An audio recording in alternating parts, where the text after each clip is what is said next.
I have one homework assignment in the website. So you need to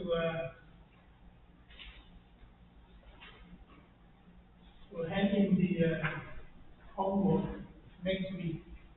So I will set a deadline for the platform and upload your assignment. Okay.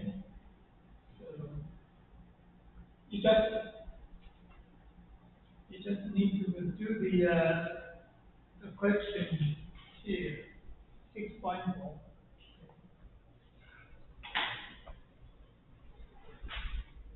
So I'll give you a reference as well.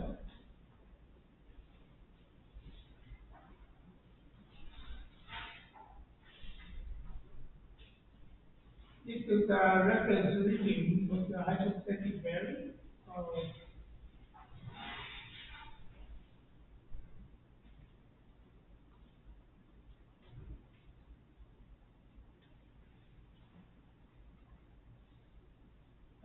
related to the homework assignment. I think there are two examples in this text. Show you how to calculate to solve the problem. So you need to do some reading and then complete the homework, right?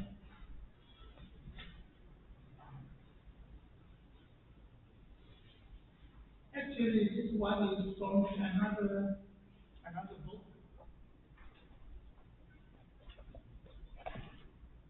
It's from this book. You can also download from the internet. I think it's also a textbook from precision engineering. Specifically, there is one or two chapters about the hydrostatic bearing design. Okay, but you need to do some reading and then complete the homework. And also, you need to using our textbook. Okay.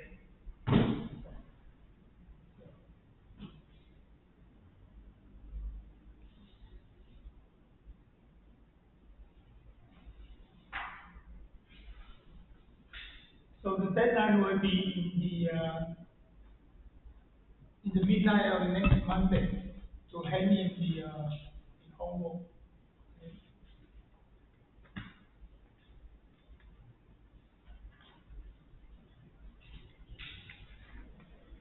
Any questions? Just need to do the 6.4, this one. To calculate the flow resistance, inflow resistance, outflow resistance, the pocket resistance pressure, and also the stiffness. So this is the equation of the stiffness.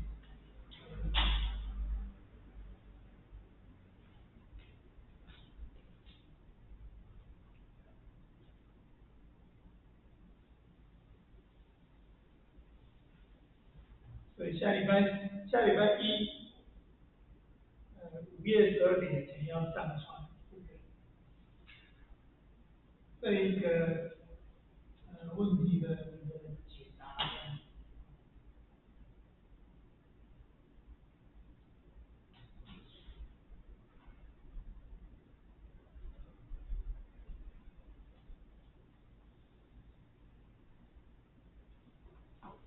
Okay. So we will continue our lecture. And one thing I should mention for the midterm examination, there will not be in next week, probably in the week of 10th week. Okay, we have 18 weeks lecture for the semester. So I think it's in time.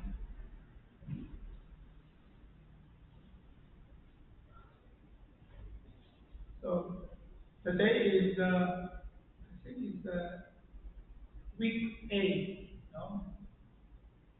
So maybe another 2 weeks for the midterm examination. Then I will let you know next lecture. When I check on the date, and next week we will continue the lecture.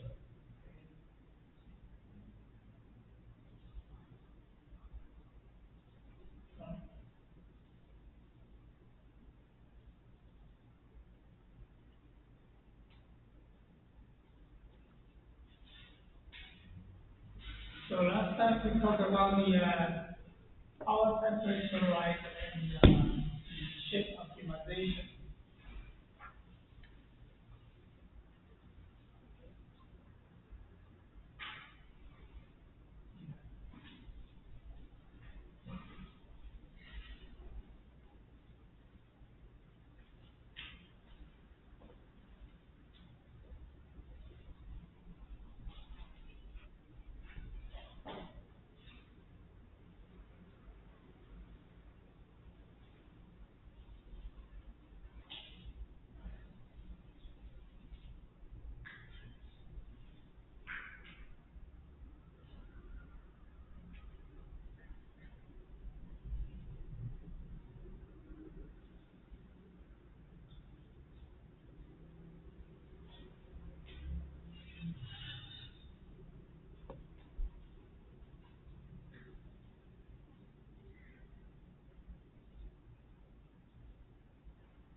So in this chapter,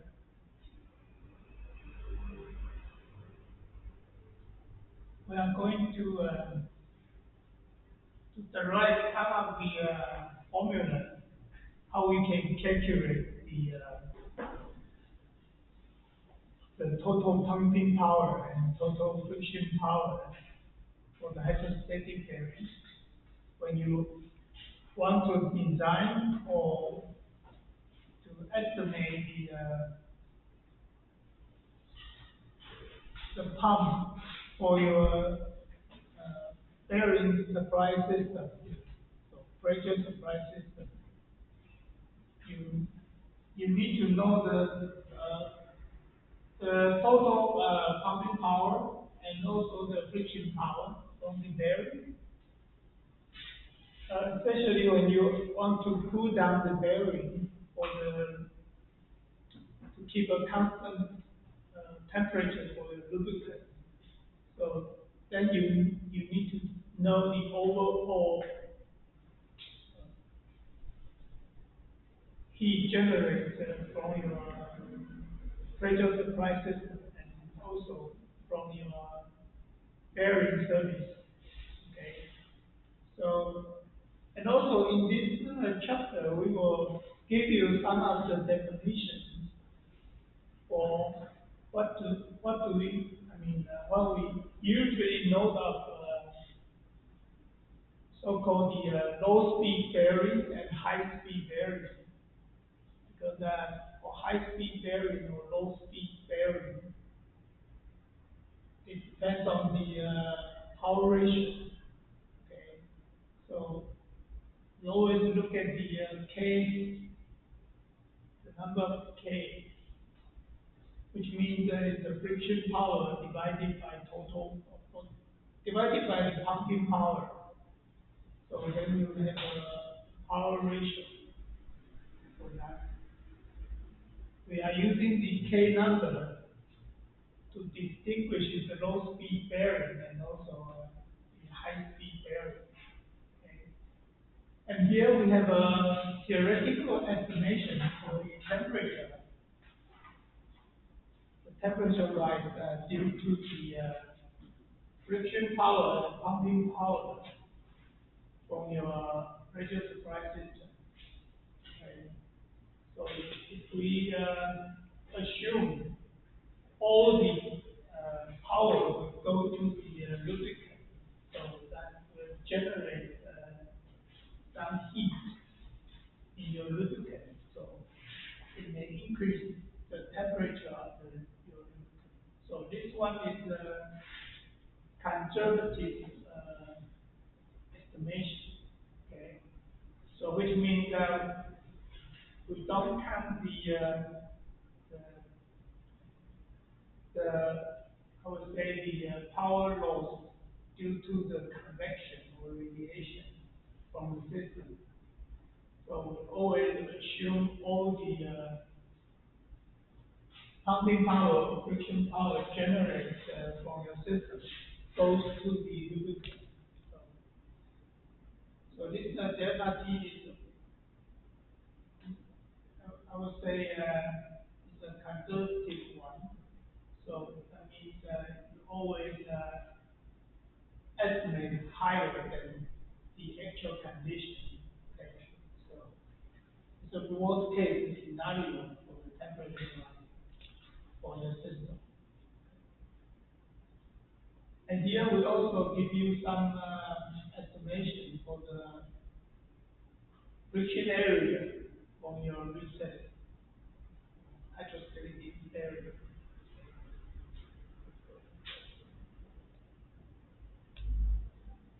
So in this text, we always have some terminology, low speed bearing and high speed bearing. Okay. So it's all, I mean, comes to the K number, okay, the K ratio.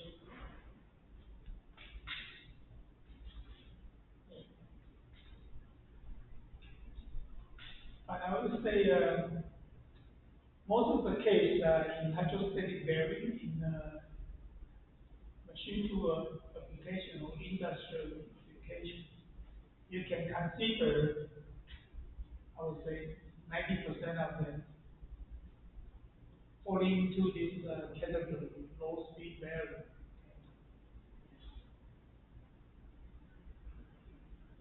So, and in this chapter, we will discuss some of the theoretical background for the low speed bearing and high speed bearing by distinguish the power ratio. Okay.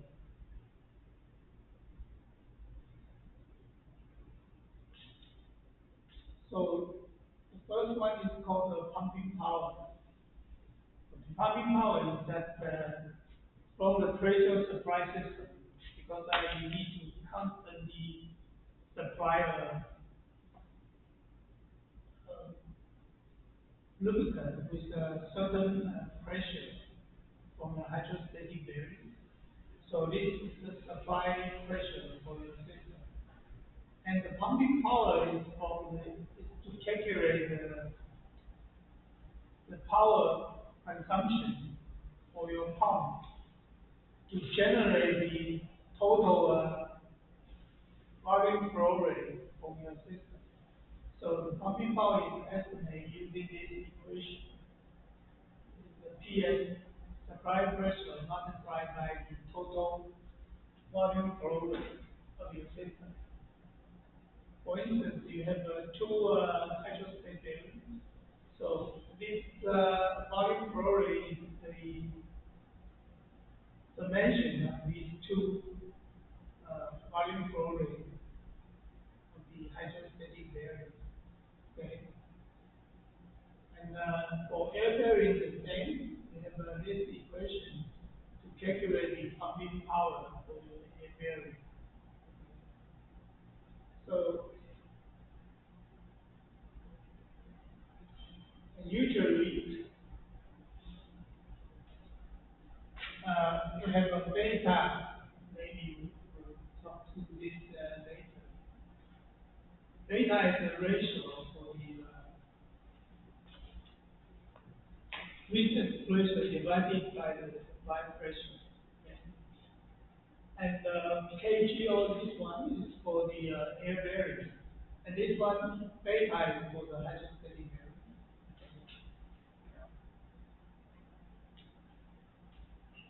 This means we design, mostly we design the hydrostatic bearing with beta equal to 0.5. This means the supply pressure always is twice your recess pressure, okay, in the bearing design.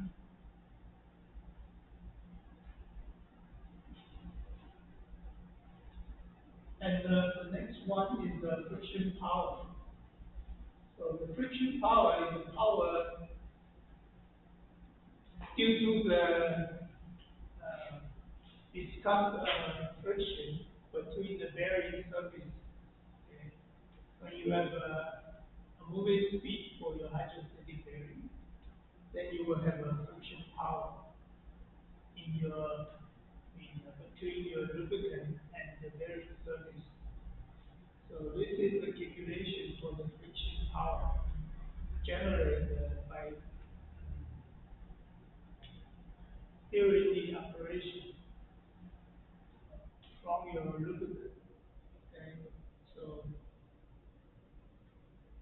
we have footnote is F. So this is the friction power. Okay.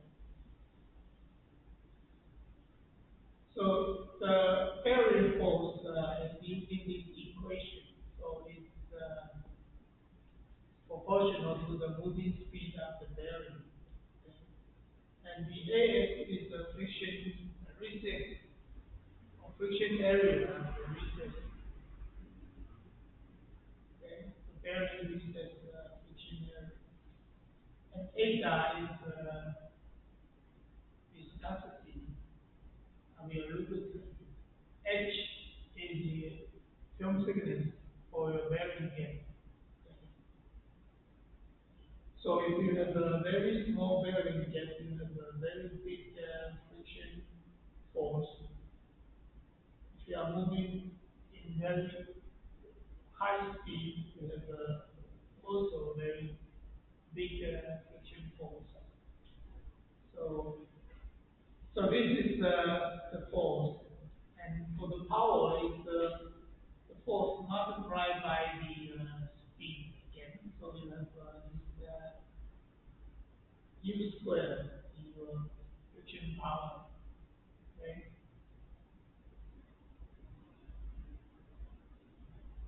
So here we also have another terminology for the recess area and land area. Okay, for the recess. If you are recess hydrostatic bearing, okay, so the friction area of the bearing head is the total pad area minus this one. Okay, which is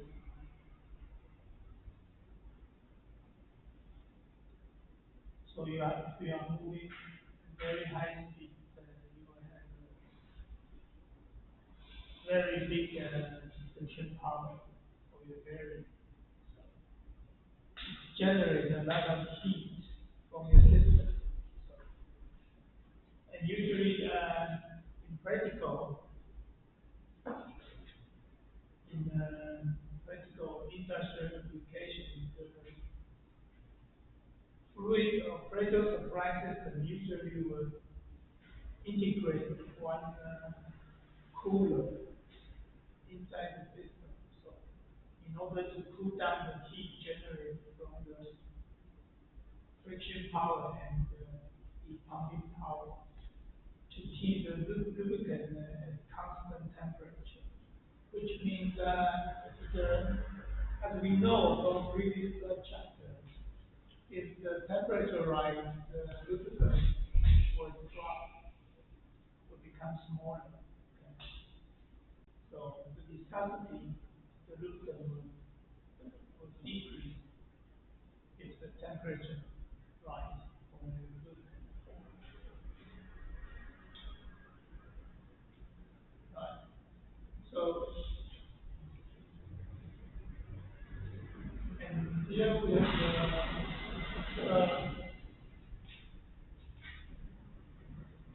a more detailed calculation for your friction power.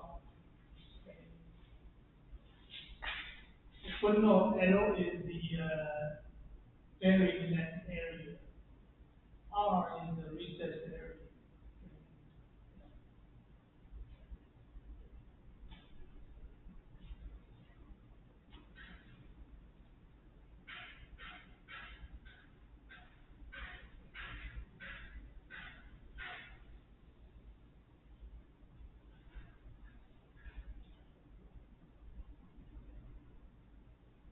So this is for the recess hydrostatic area. You can use the friction area equal to this one. This one is the total pad area minus the recess area. As for the flat or non-recessed hydrostatic area, the friction area equal to the total pad area. Okay.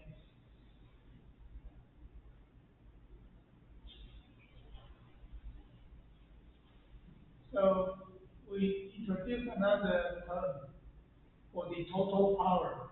The total power means the overall power generated from the pump and also from the bearing service.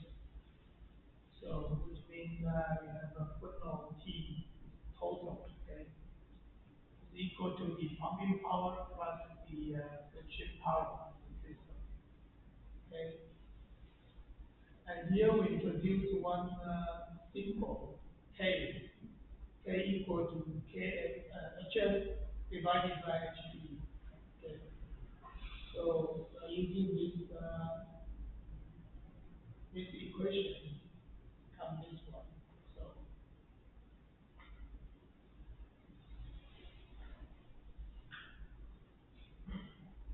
So we have defined a constant called the power ratio, which means the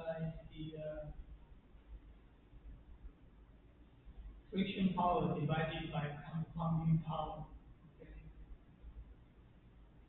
So the temperature rise was proportional to the K value. If K is bigger, then we have a bigger or larger temperature rise from the roof. Okay. So in this case, we have uh, classification for the hydrostatic bearing system. How we call the high-speed bearing means K greater than 1 is called the high-speed bearing. If K is smaller than 1, it's called the low-speed bearing. Okay. So we are using this simple power ratio from the friction power divided by the pumping power.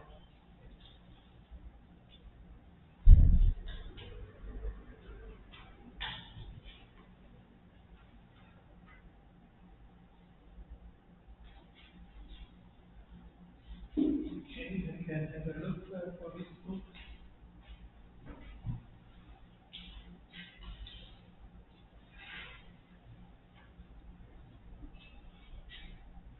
You just copy the title and you search into Google, you can find the PDF file.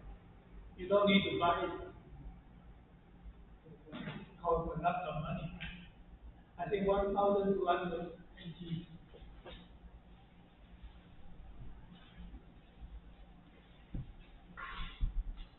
Okay, so this is the definition for the power ratio. So using this, we can rectify the bearing for the high speed bearing and low speed bearing.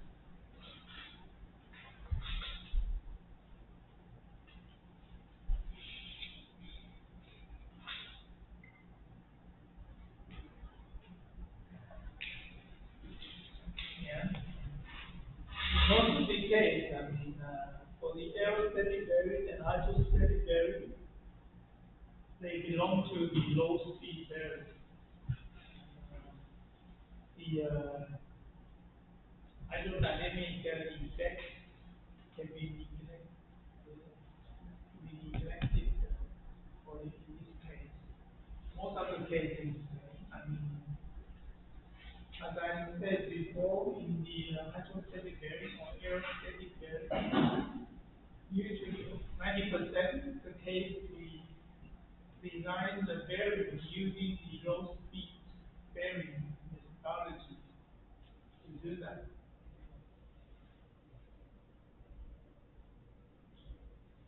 So the power ratio K can be measured high or low according to the viscosity and film thickness for your system.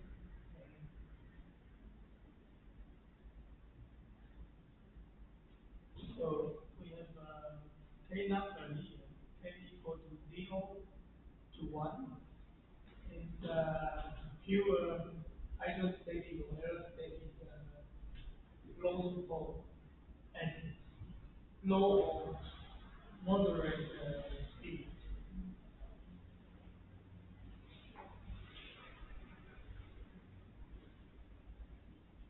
And we also have K equal to 1 to 3 or K equal to 3 to 9. Only the case for the air bearing spindle for the PCB reading, you will have the spindle RPM equal to 500,000 RPM.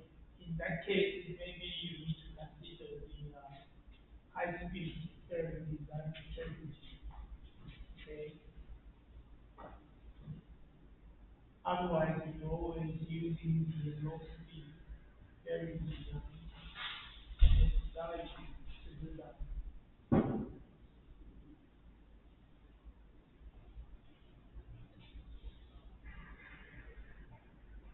So here we have a equation or formula to estimate the temperature rise delta T from your lubricant. In case your cooling system is failed, okay, so you can estimate if without any cooling system from your pressure supply system, how is the temperature rise of your lubricant delta T? You can have a estimation for this. Okay.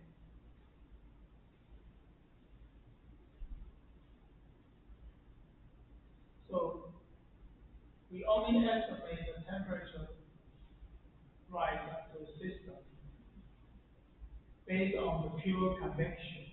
So we didn't consider the radiation and conduction from the oil to the air, or radiation from the oil to the air, or from the conduction from the oil to the machine structure. So we neglect that. So all the heat or all the power generated from the friction power and pumping power goes to the lubricant. So we can have an estimation for the for calculation for the temperature rise from the lubricant. So 这边的温度的估算最高的温度就是考虑所有的产生的功率，不管是泡芙的功率还是摩擦的功率，通通调到600。但是实际上的情况就是其实我的热量其实还会辐射到空气中，也会传导到机械结构上。这个只是最保守的估计。如果说的热量要跑到油里面，我们算出来的温升通常很高，最糟糕的状况。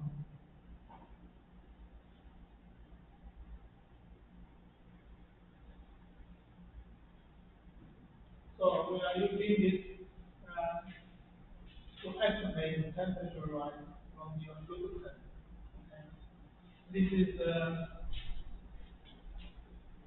flow rate.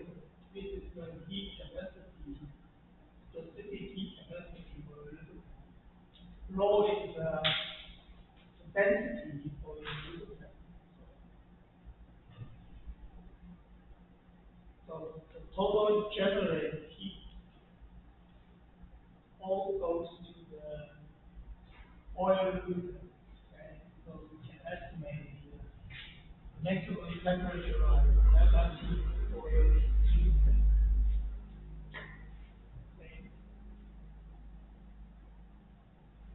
So we are using those equations in this case.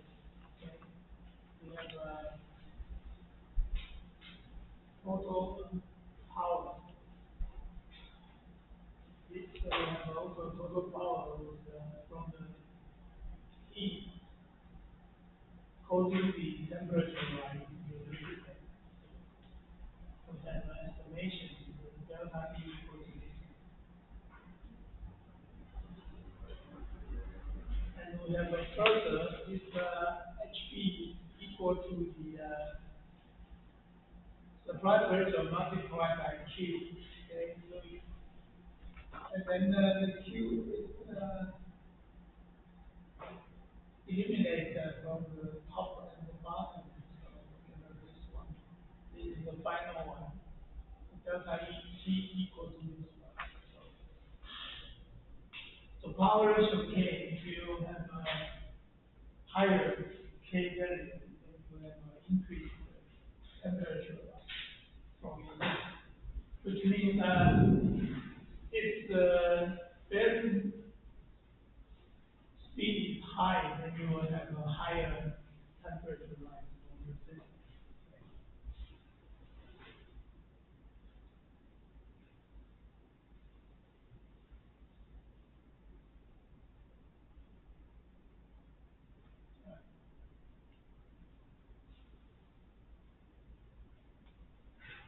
So we have two different categories to estimate the temperature rise. First one is a low speed bearing. Okay. We have a K equal to 0, then, which means the hydrostatic bearing is not moving at all. Okay. It's stationary. So the temperature rise is equal to this equation. 这个是如果尽量周围是不动的话，出来的就是温升就是用不到。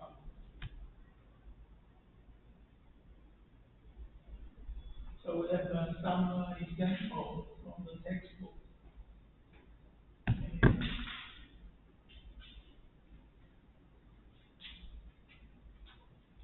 So let's give you an example here. If the K equal to 0, you have a temperature like this one. Okay.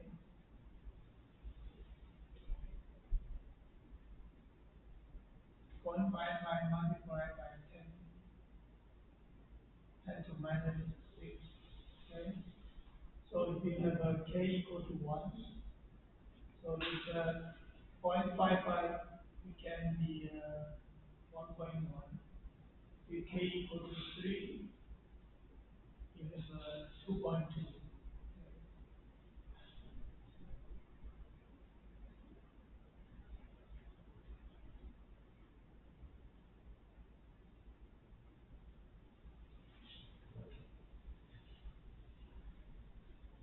So, and then the next one, to design the bearing, we have a different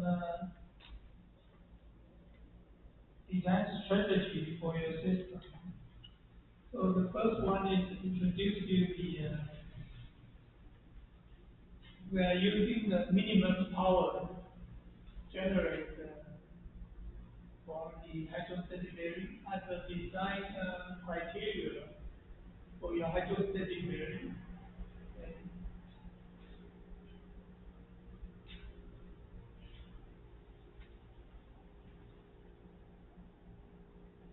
So the criteria is maximum load for minimum power generated, energy saving criteria for your system.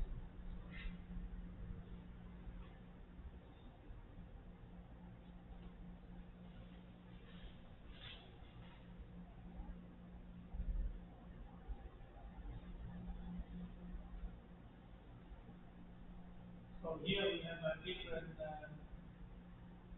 analysis from the page 53. So the minimum power for the low speed bearing, which means k equal to 0.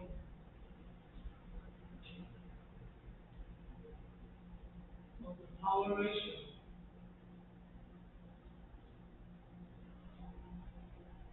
is here. Okay. It's in the equation 3.11, page 53.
Yeah, we have some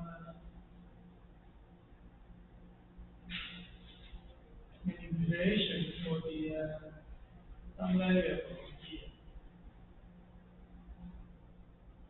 So the maximum load for minimum power is achieved for the language that minimize the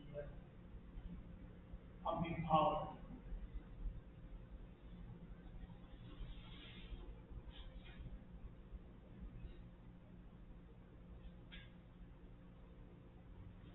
And here we have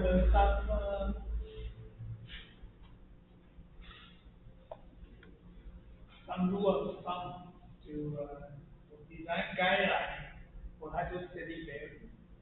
How we can choose our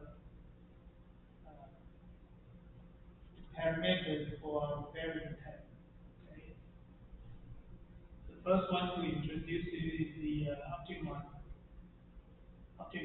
language ratio. Okay. A equal to a quarter of the length. Here we can look at this one.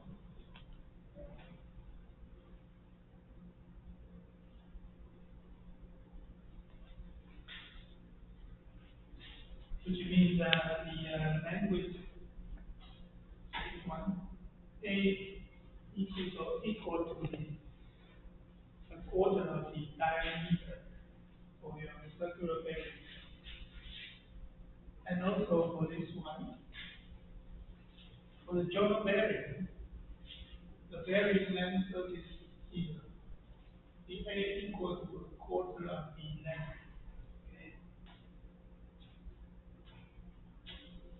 Now,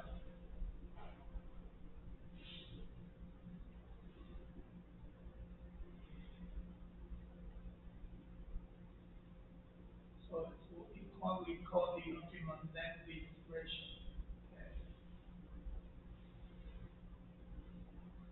This is the bearing length. Okay. We call it this one is the bearing length. Or seal in some telescope, some hydrostatic bearing, they call the bearing seal. For bearing length. It is this area called okay. It is also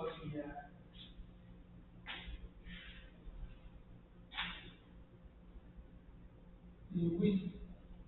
This is the length width. Okay. This is the total length of the journal bearing. Now,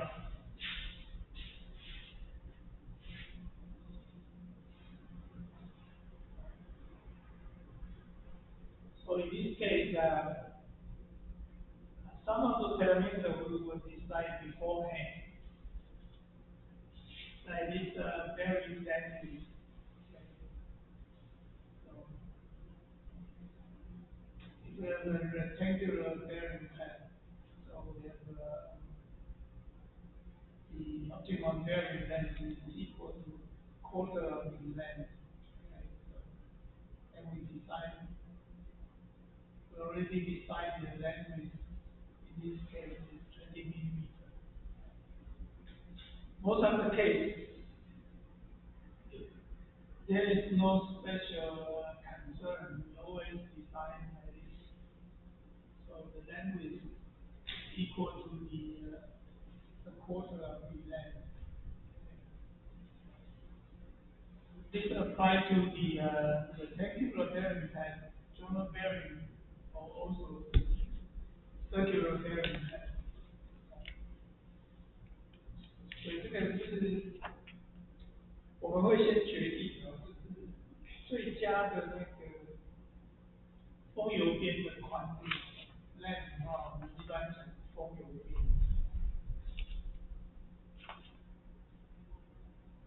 为什么叫风油边？因为我们这个间隙很小，是让油封在里面，慢慢的流出来，所以这个叫风油边。这个叫风油边。So this is called the bearing length. Right?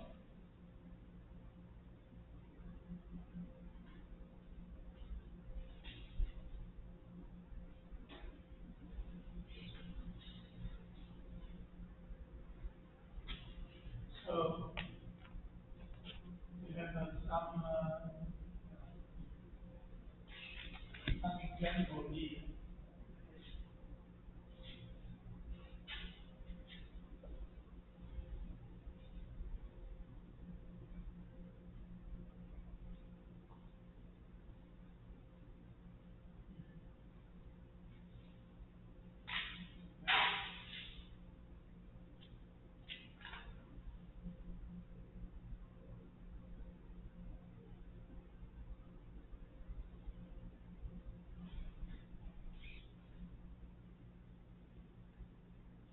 We take a break here.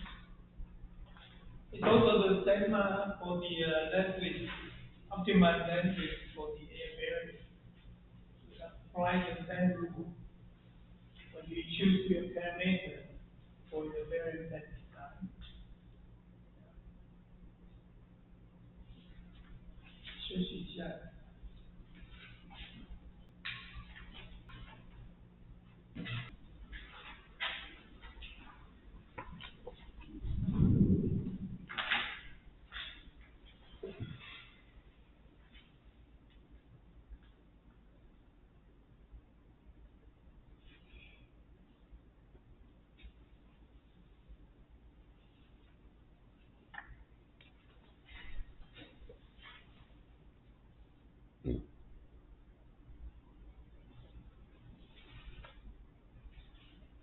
So the midterm exam will be in November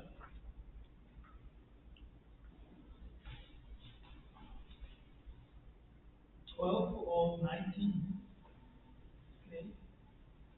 So it's not in next week.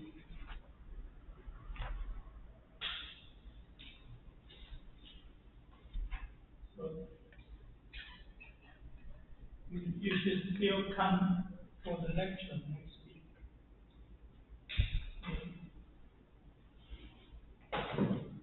So for the language ratio, we we are also applying this one for the air bearing. Okay. It's a quarter of the length. A equal to quarter of the length for the language. For the air bearing, is the same.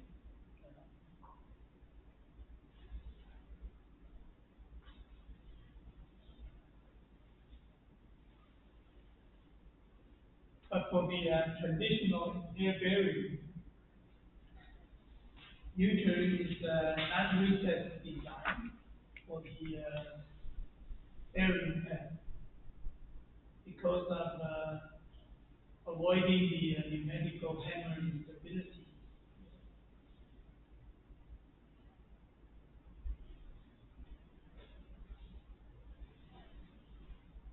Right. As for the high speed, high speed bearing, the length ratio A divided by L is equal to the quarter. It's the same. This applies to the all the hydrostatic bearing and aerostatic bearing. Okay, so it's called the optimum language ratio. For us, it's the same when we design for the hydrostatic spindle, hydrostatic rotary table for the machine tool companies. We also apply this rule in your in deciding the parameter of the language ratio. Okay.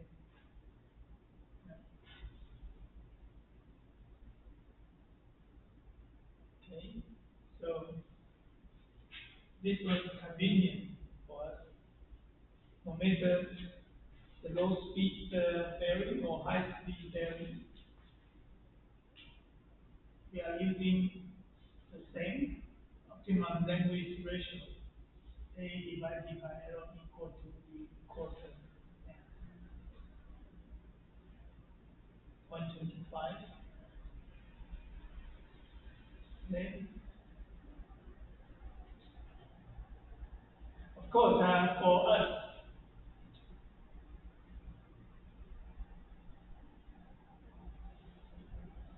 we know the formula here, and for theoretical study, you can select any criteria to design your bearing. Okay. So, for instance, we have already introduced you the minimum power as a design criteria when I design my hydrostatic bearing. We can also design our bearing pattern using this one, optimum viscosity. Okay, from theoretical point of view, it's feasible, but in practical, it's not. Usually, usually the viscosity will be decided according to your operational speed, okay, and also the bearing pad area.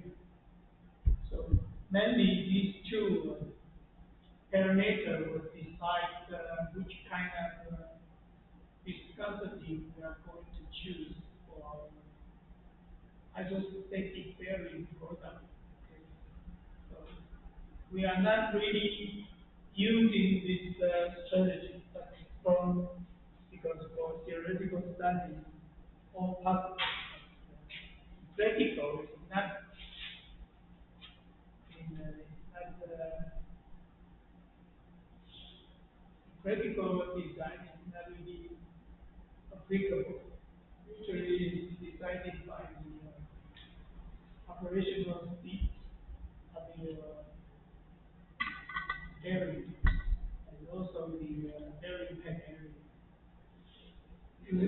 have a very big, very bad area, which means you will generate a lot of friction power. In that case, you need to use your lubricant with the low viscosity number. Okay. And if your rotational speed is high, you should also choose your viscosity number smaller for your lubricant. So it's not really the case you can use this theory to design the optimal viscosity. Usually it's predefined when you discuss your very product with your client. OK，理论上是都可以讨论，可以用最佳的年度来做设计，但实物上不会。实物上事实上是从那个轴承的转速跟它的油腔面积，转速很高，油腔面积很大，它就会产生很大的发热量。所以这时候你要选的年度，其实就是要选年度低。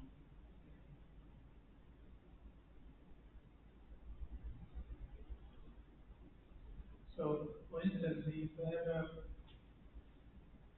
large rotary table, let's say it's more than 3 meters in diameter, and even your rotational speed is 10 RPM, okay? But you should still choose your viscosity number low. So maybe I will choose viscosity number with a VG number 5 or 10, okay? Or even less. Because you need to estimate first, estimate the friction power to see what kind of a power generated,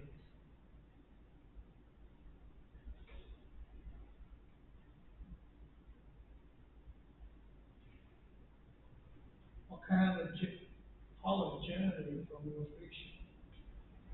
Okay? So even the diameter is big and rotational speed is low, but we still choose viscosity numbers more. Maybe I choose the VG number with 5 or even 2. Okay? But if I have a very small hydrostatic spindle, let's say diameter is only 30 millimeter, but if the rotational speed is 3,000 RPM, maybe I also choose the same one with VG number 5 or 10. Okay? So it's not really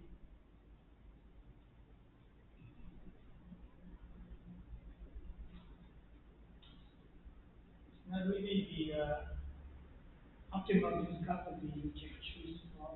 Okay? Usually it's really fine. Either you can take the similar product on the market as a reference, see what kind of lubricant they are using, what viscosity number they are using. That would be a good starting point for you to design your system, the bearing system. Okay. 这通常其实我们还是会找市面上贩售同类型的产品，比方说尺寸一样大，转速一样高，看看它们用的年度是哪一个。我们不会用这种学理的方式去决定最佳的年度是什么。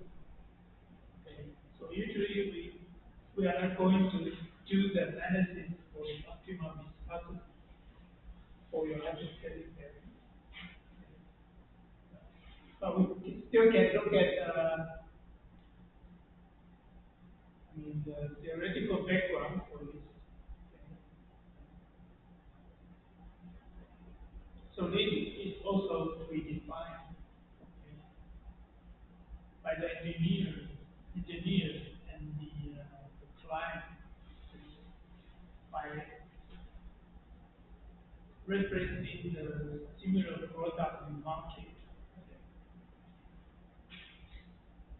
所以这个其实我们大概不会去做这个最佳的年度，because as a optimal viscosity, even you can calculate from theoretical point of view,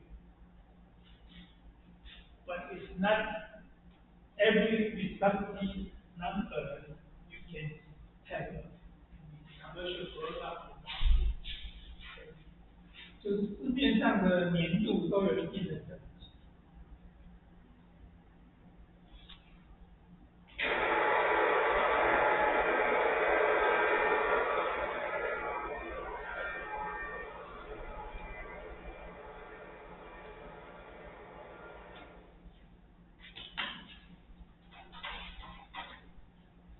For ISO standard,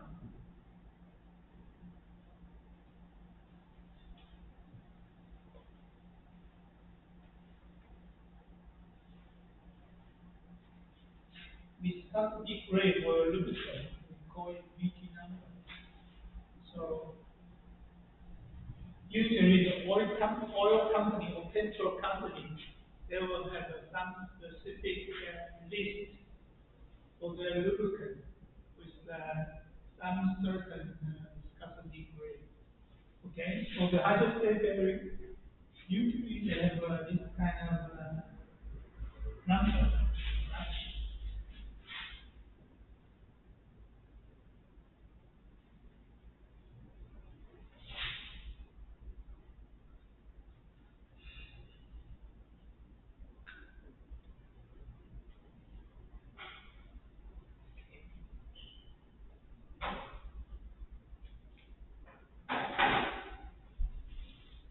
These are the most frequently used viscosity grade for hydrostate. So these two maybe for the guideway.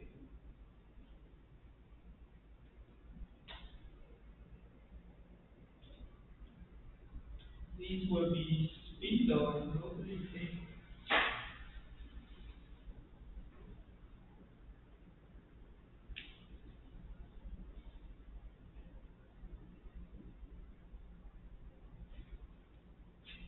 So for every petrol company, they got the same product, okay?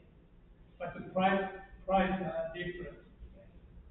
So we number 2, 5, 10, 15, 22, 32, and 68.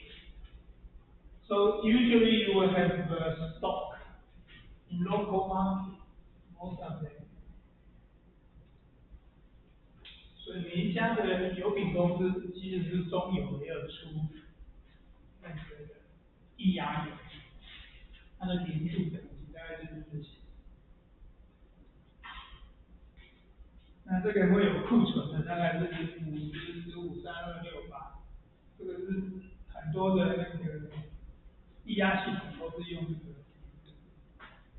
2号的不一定，2号的要看油商。像我们知道我们常用的荷兰壳牌的就没有2号。So usually these numbers you can order it. They are always on the stock. Okay? But for the small number one, you need to check with the supplier. 所以有些是要用要去预定，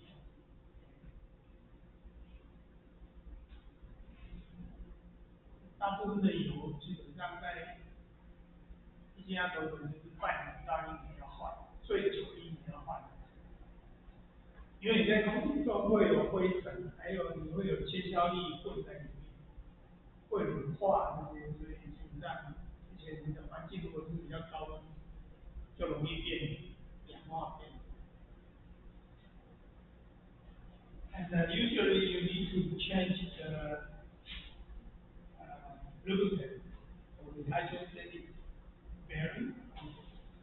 I would say oil, but hydrostatic, at least 6 months, you need to replace a new one. 6 months to 1 year, you need to replace it.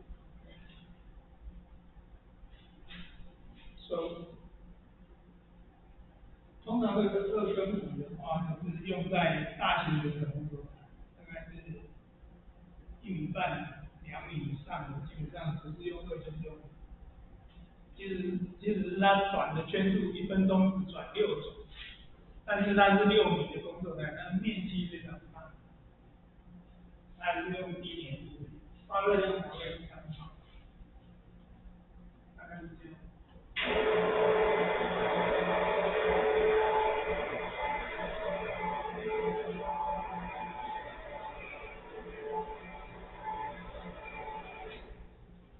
So we can refer to the theory for the optimum discussion. Usually we will not do that.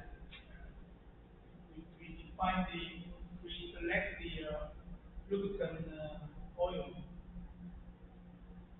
beforehand, according to the operational speed and bearing head area, total bearing head area.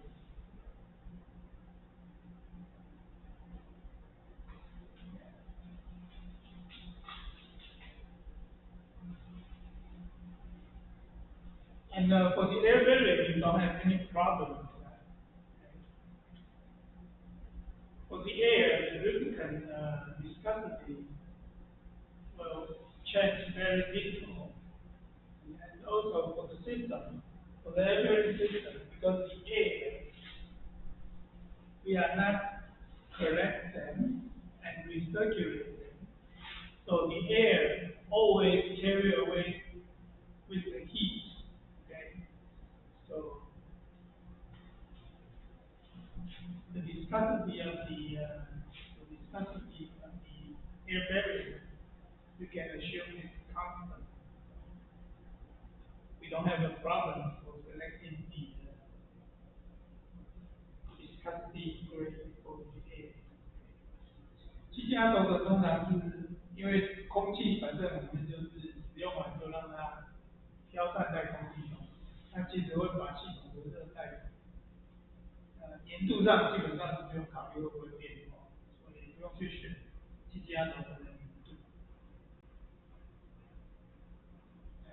所以对气压轴的应用来讲的话，不会有粘度的问题，也不会有发热量的问题。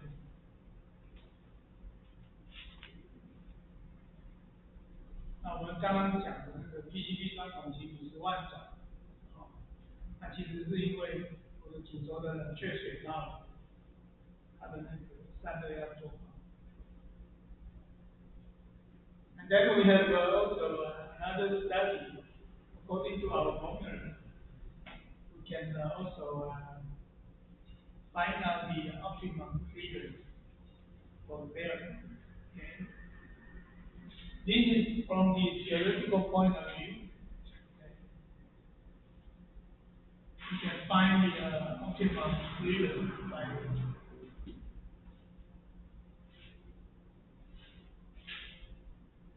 using this equation to derive this total power with respect to the bearing clearance or film gap thickness equal to 0. We can find out what is the optimum clearance for your design.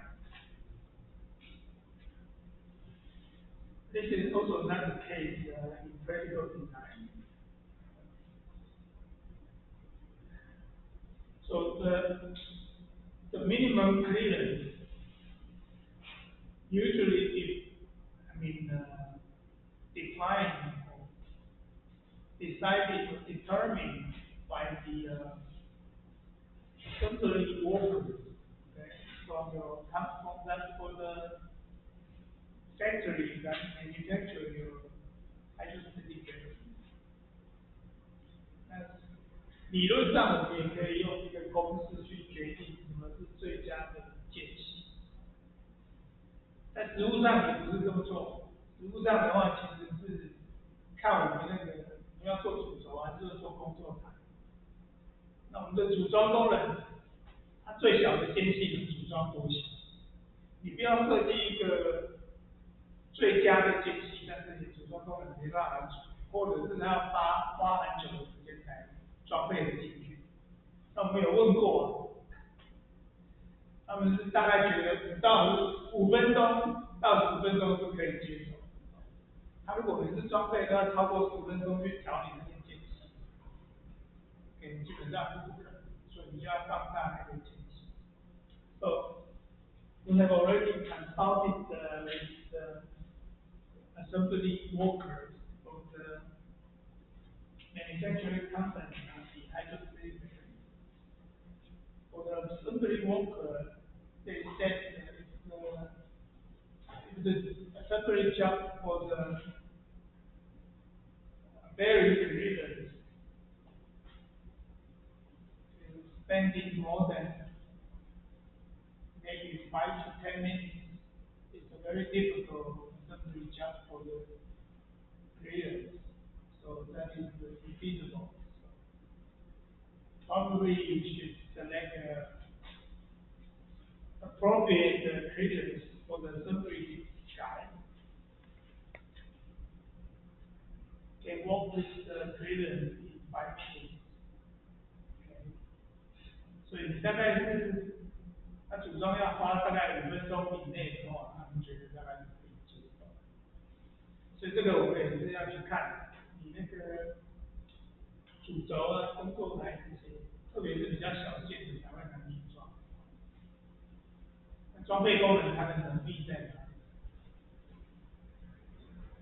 ？So this may defined by the assembly workers from your manufacturer hydrostatic bearing. Okay. You can derive optimum clearance, but it's infeasible for the assembly worker to work with. 所以没有意义去用这个来求解出一个最佳的间隙，但是你装备功能根本没办法装备，所以这个其实也很简单哦，是从你的功能的组装能力去决定你的最佳间隙，就是最小间隙。So the minimum clearance for your hydrostatic bearing or aerostatic bearing will be decided by the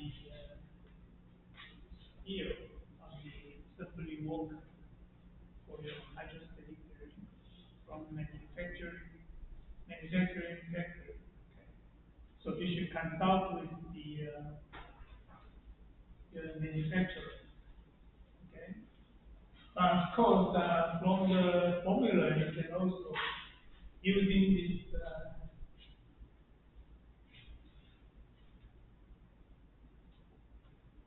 the right optimum gradient. But it's not feasible in practical world. Okay. 所以这个是，所以基本上你看有很多事情已经就先决定了哈，所以你设计这个东西，像这个最小间隙值你也有知道。So already a lot of parameters for your hydrostatic bearing, for aerostatic bearing, already decided, okay, either by the skill of the assembly worker or, for example, the viscosity decided by the rotational speed and also the bearing back error. Yeah. And also for the optimum length ratio, A divided by L equal to a quarter. 所以我们的风油边比的话也是一样，0.25，只是决定。然后我的粘度也是一时间决定，然后我的间隙最小间隙也是一时间决定。Right. So, and then we have also optimum power ratio K for high speed, high speed variant. Okay.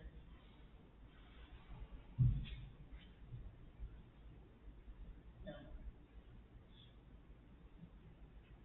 But for different power ratios, there were some parametric design in case of you are designing your variant system. 但是我们在不同的转速要求，应该讲不同的速度要求底下，其实是看系统的，你在设计什么样的系统，会决定一些参数。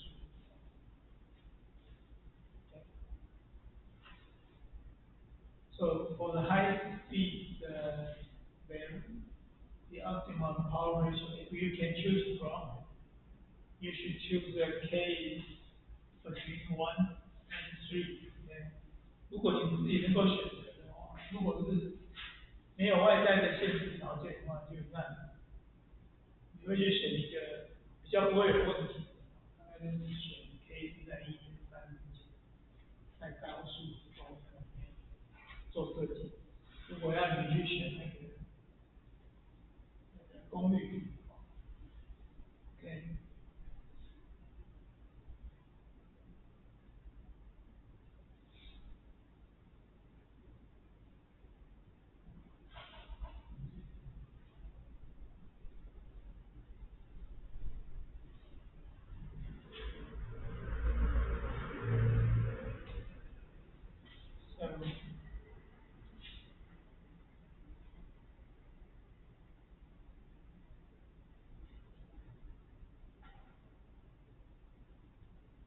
So some of them are not decided by the theoretical analysis. For instance, the previous discussion, this was it was selected by the designer and also the client. Okay, by considering the operational speed and variant area, total variant area.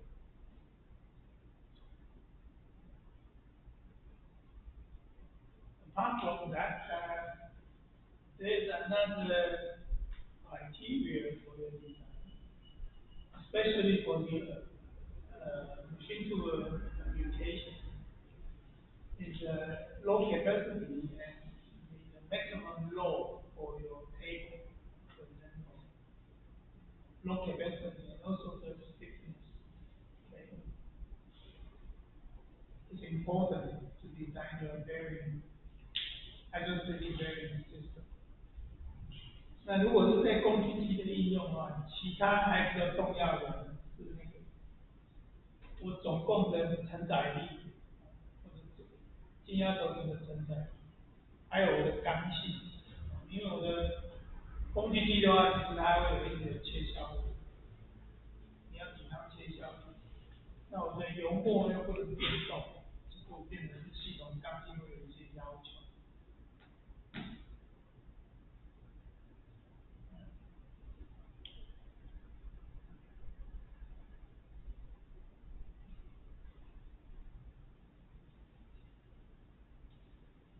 And then there are some strategies as well. If some requirement will lead to some contradict between different parameters to choose from. So then you have some strategy to consider. Okay. For example, to reduce the temperature rise for the bearing, it's better to reduce the length of the bearing rather than increase the speed of the clearance. Okay? Because we have tremendous temperature rise from the bearing head. Then we can either reduce the bearing head area or we can increase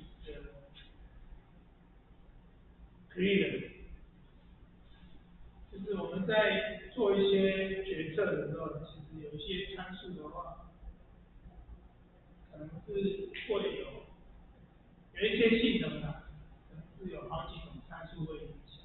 就像我们这个，如果有温升很大，我们其实可以减少那个风油边的面积，可以增加那个间隙的大小。那这个时候，其实我们应该优先做的是减少风油边的宽度，because if you reduce the leg width, which means you will have a less friction area, so you can reduce the temperature. But if you increase the clearance, 如果你把轴承的间隙加大的话，那其实刚性会下降，其实对你的形不好。But if you increase the clearance, which means the stiffness of the system will be low, will be reduced. Okay, it's not good for the bearing system. Okay? So the first thing you need to choose is you need to decide on reducing the language. Okay, if that can solve your problem, fine. You just stick to design. Otherwise, you may consider another alternative. 所以你必须要去知道你要去怎么选。我降低我的那个风油边的宽度的话，那我轴承摩擦的面积就会降低，所以它的发热量就会增加。那如果我们去增加我的间隙油墨厚度的话，就是刚性会下降，这反而是不利于你细。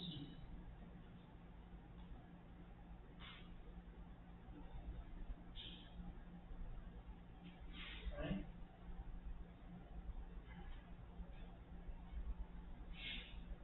Another point is that if you increase your clearance, your film gap thickness is increased, then the volume flow rate of your lubricant will be increased. Okay. So then you may have to increase your pump, the pumping power of the pump.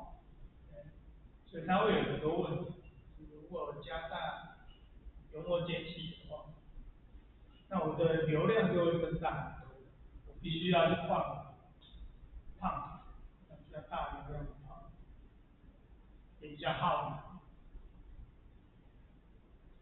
那我换比较大的 pump 的话，我的流量变多，你是不是又让 pumping power 增加，你整体的耗能又增加，所以它会有其他的问题。所以有一些决策是可以去选。所以我们最好如果是要降低温度，把风油边减少，先把它的通过间隙固定下来。So this is one strategy you need to choose from when it comes to design your design parameters. So here, and also, well,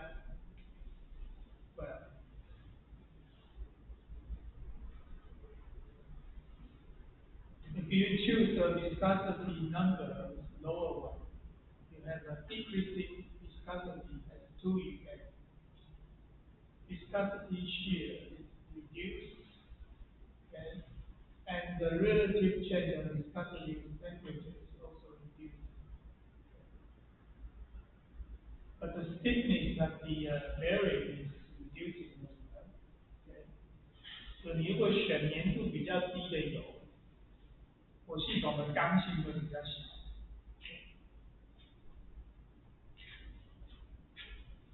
I think we have previous we have derived some of the formula for the stiffness.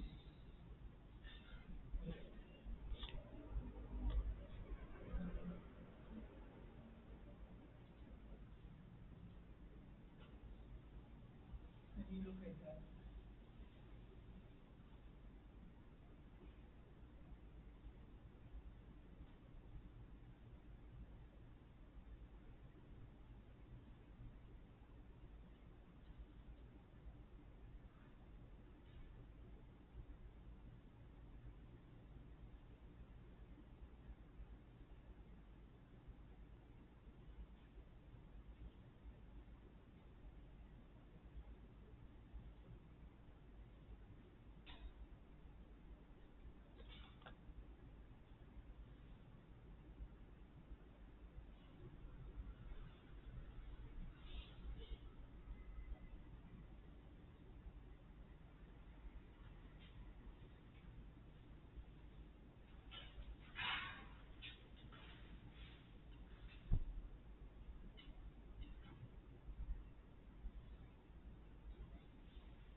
Yeah.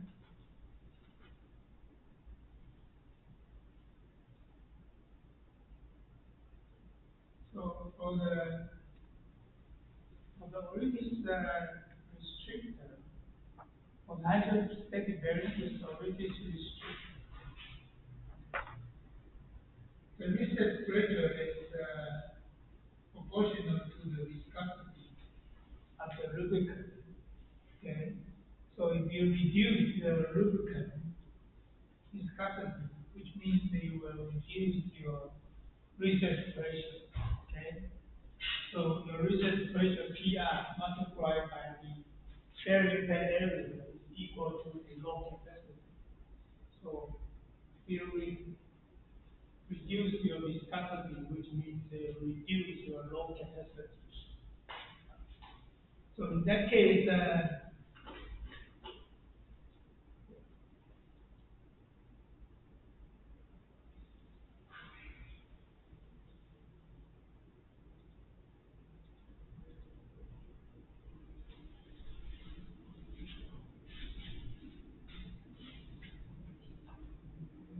so if they reduce your low capacity, okay, which means you reduce your stiffness as well. Okay? So it's not a good strategy to choose to decrease the viscosity for a very reduced. The direct effect is that you have a smaller flow capacity and smaller stiffness for your system. And although you have a relatively small temperature rise, okay, 就像这个降低粘度一样，粘度降低的话，就是系统的承载力，油箱压力降低，承载力降低，刚性降低，它的影响其实会比你那个温升降低还要严重的多。对，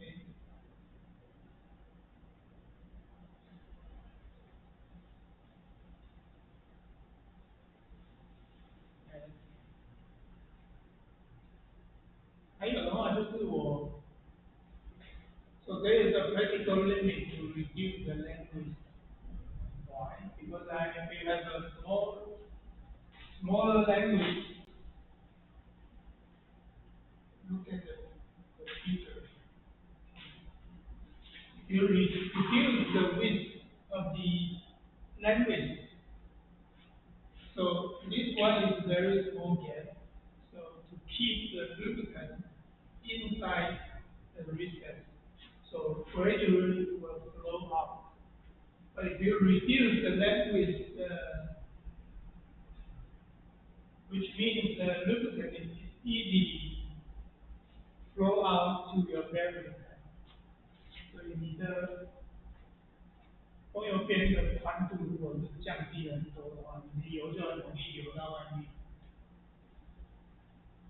Then you will have an increase in the volume flow rate for your system. Then you need to have a bigger flow rate pump. Okay? So 所以你风油边降太多的话，就是你的流量会增大很多，你的 pump 就要拥有非常大，所以他才会说，其实降低你风油边的宽度是有一定的极限，不是随便可以降低。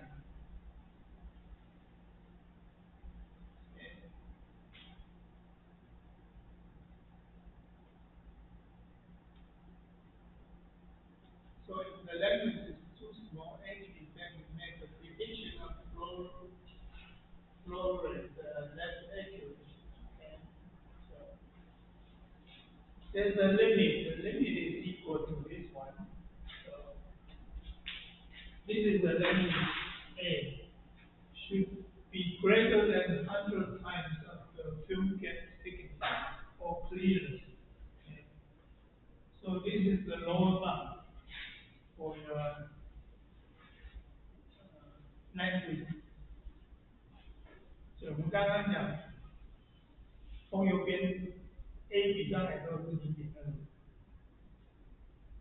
那我们要减少温升，我们就把风油边降低。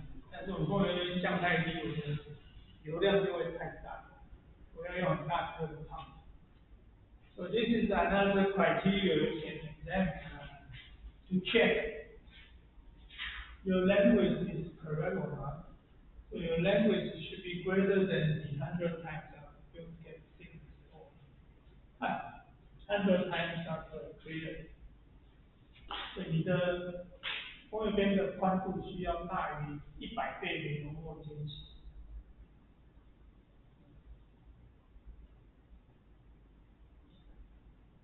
And another drawback or disadvantage is that very thin language, which means it's very vulnerable to damage.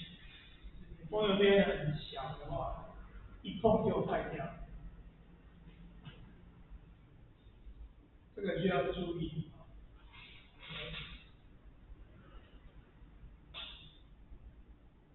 Okay, we take a break.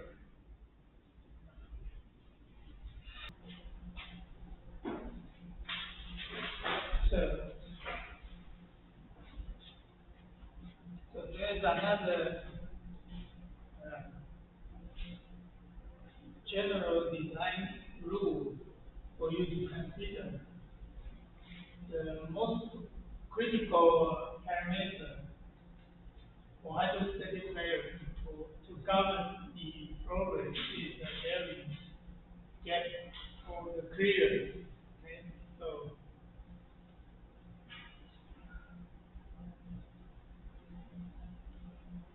because if you increase the clearance, increase the bearing film gap thickness, then you may increase the flow rate tremendously. Okay? But if you design your hydrostatic bearing with very small gap, it's very difficult for the assembly workers to final manufacture your hydrostatic bearing product. So it's kind of yeah, you have to choose properly. So usually, in my experience, usually we consult with the manufacturer of the hydrostatic see what is the capability for the assembly work in that factory. So we can decide what is the minimum film gap thickness for us to design for high-speed bearing product. Okay. And also there is also a minimum requirement for film gap thickness. It's you should bigger than 10 times the average surface roughness of your bearing. Okay. So this is another consideration. But usually, it's better not to change the clearance because the clearance, if you change the bearing film gap thickness, it may lead to I mean, may lead to increase in your flow rate and to decrease your stiffness definitely. Okay. So it may affect your bearing performance.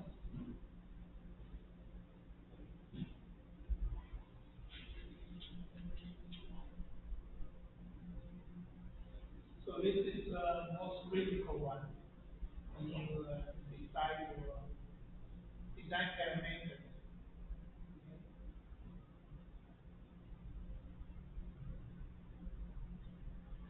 And we're also talking about the pressure ratio. What is the maximum or what is the optimum pressure ratio? For the optimum pressure ratio of the hydrostatic bearing, normally the recess pressure is half of the supply pressure. Okay?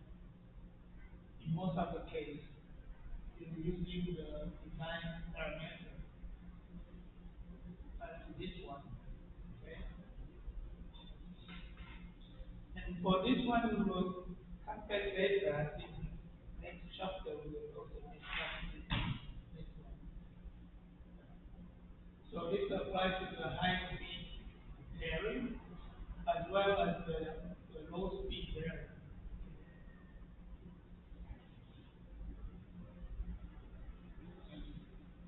So we have a design example for this. It's in let me look at it's in the page 57, example 3.1. Okay, calculate the clearance for the minimum power.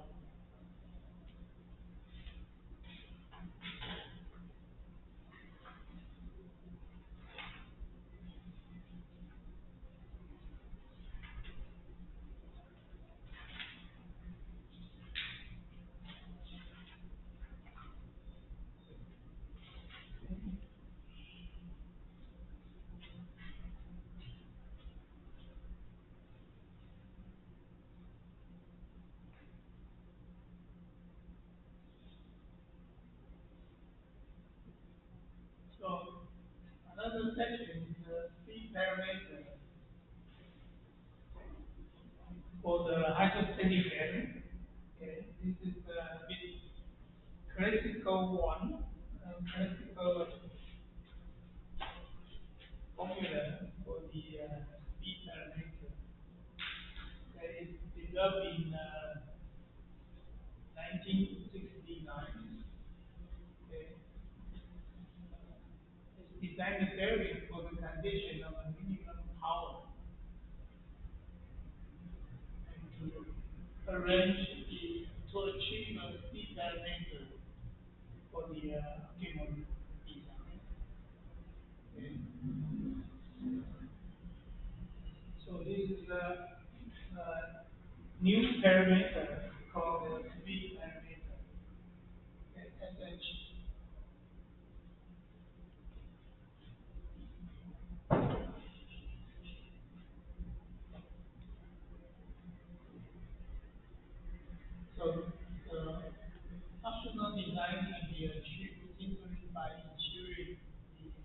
friction power equal to the pumping power over the required proportion.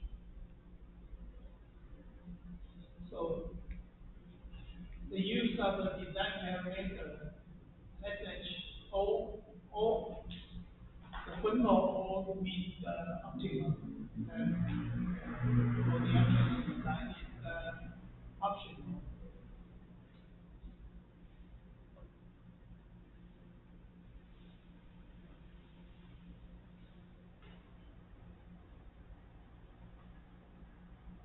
So SHO is used for adjusting the combination of design parameters.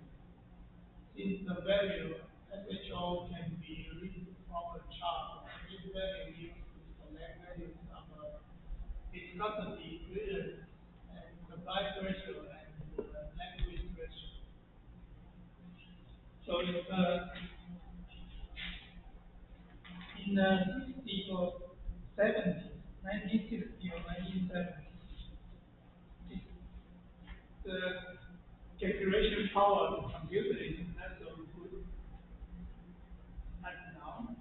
So in that case, usually people at that time they designed the hydrostatic bearing using the design chart. Okay, look at the design chart. Well, that is okay. Actually, it's computer simulation. They print out this chart. First, they calculate the different values and print out the chart. So, and later on, if you select a specific bearing type, there is a chart for the design. So you are using the chart to do the design. Because we don't have the capacity at the time for the computer to calculate the performance of that. So here we have a chart for the circular bearing test, square bearing test, and rectangular bearing test. So we have the power ratio, pressure ratio, power weight ratio K equals 1, pressure ratio equals 0.5. Okay. This is optimum speed parameter for the vertical axis. And for the horizontal axis is the net width ratio. Okay.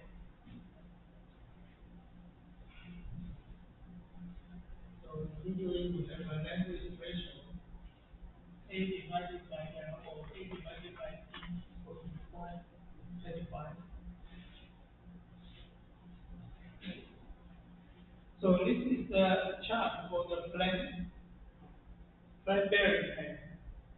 So the bearing test without any resistance. Okay.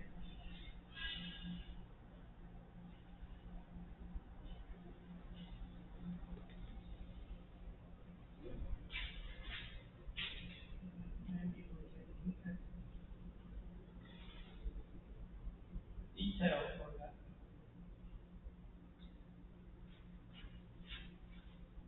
So we have some uh, terminology to distinguish what is the duty variable, what is the right variable. So duty variable related to the bearing duty requirements, such as the speed and size and the flying pressure, viscosity and clearance. Okay. So that the right pressure, that the right variable includes the net width ratio, pressure ratio, power ratio, and the friction area factor. Okay.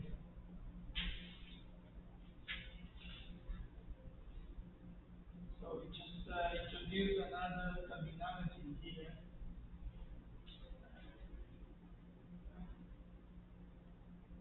So the duty variable is the variable related to the operational duty for the hydrostatic bearing.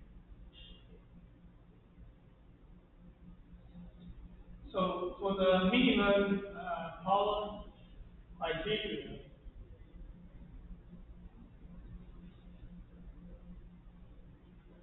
So the friction power is equal to K multiplied by HB. Yeah. So we can derive this formula to this. In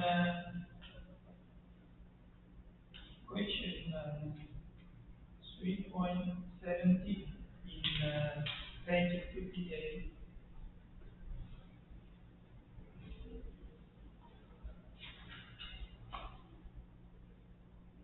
for the planetary we can derive the speed parameter to rearrange this one.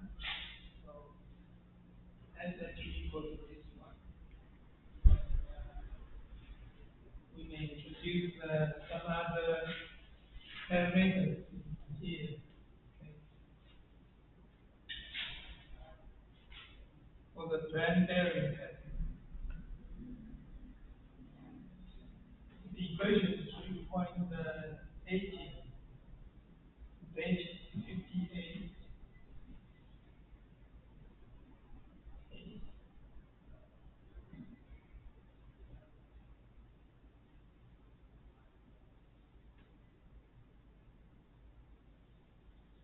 So we skip the some text description in the Vardhanabo 50.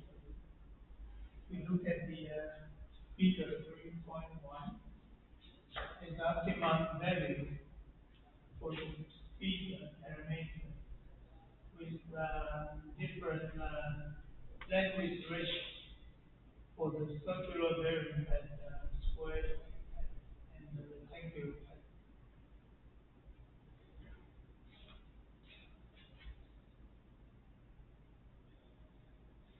So,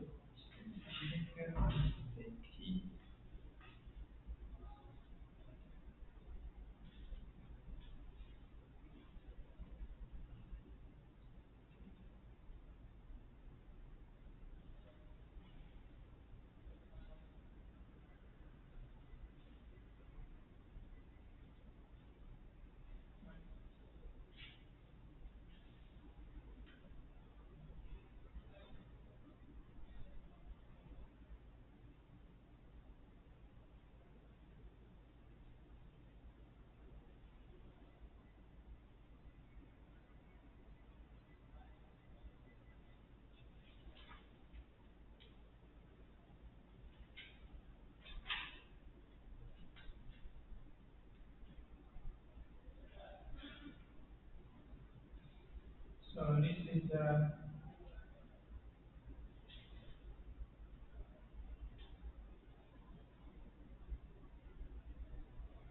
equation you can see in page 59 in your textbook. Yeah. And for the John bearing, the hydrostatic John bearing, the speed parameter may be met the arrangement like this one. And for the aerostatic John bearing, this is the formula for the aerostatic John bearing.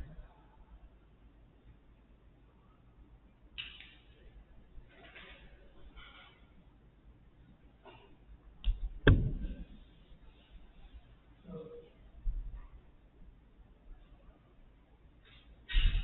here is the comparison for the John bearing and the recent John bearing and the planned John bearing.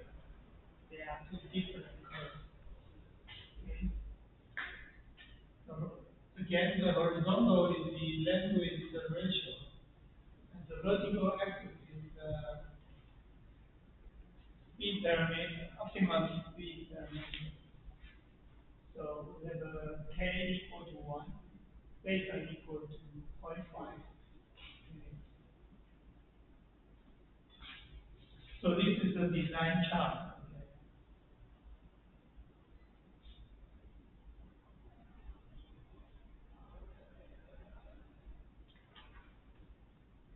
Okay.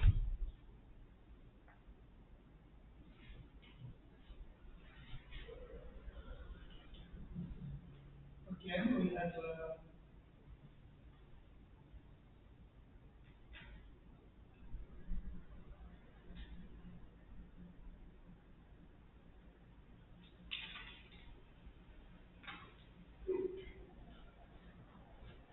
here is the bearing friction area for the reset bearing. Okay. For the reset is using this formula here.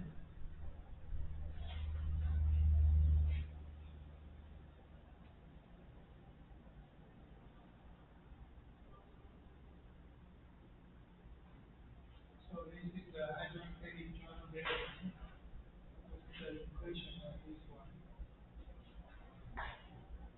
For the hydrostatic joint, or this is the aerostatic joint bearing. For the reset one, not reset one. This is the reset one.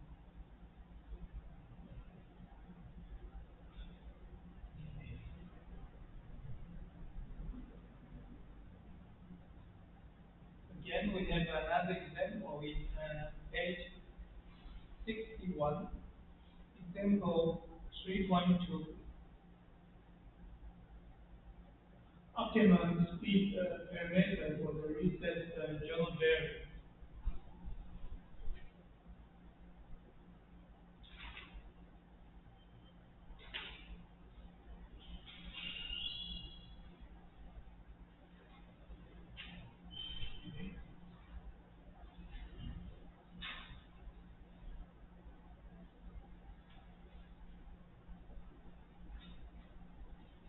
So how can we use this one? Usually we use this chart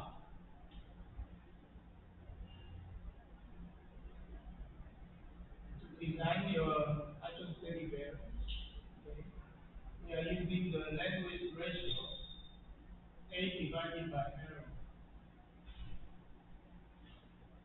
which is the range of zero point 0.1 to 0.25. Okay. And usually 0.25 is referred to the low speed bearing. So most of the case for application falling into this category. So that's why usually we use A divided by L, the language ratio equal to the 0.25 in most of the design cases.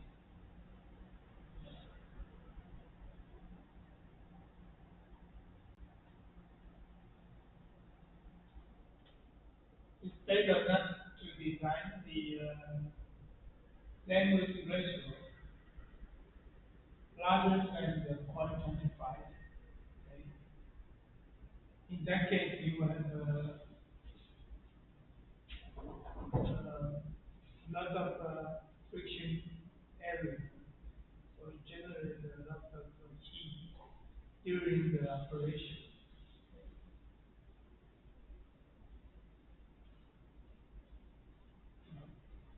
So you can consider usually 0.1 to 0.25 in the range of language ratio in the design case. Okay.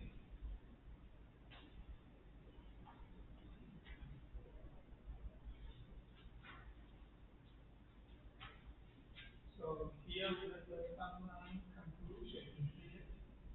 So the minimum language ratio should be language and not the ratio should be less than 50 times the field thickness.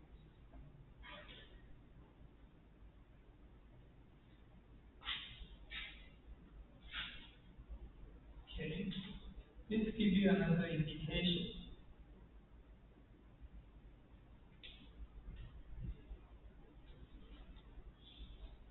Is there any question so far for today's lecture?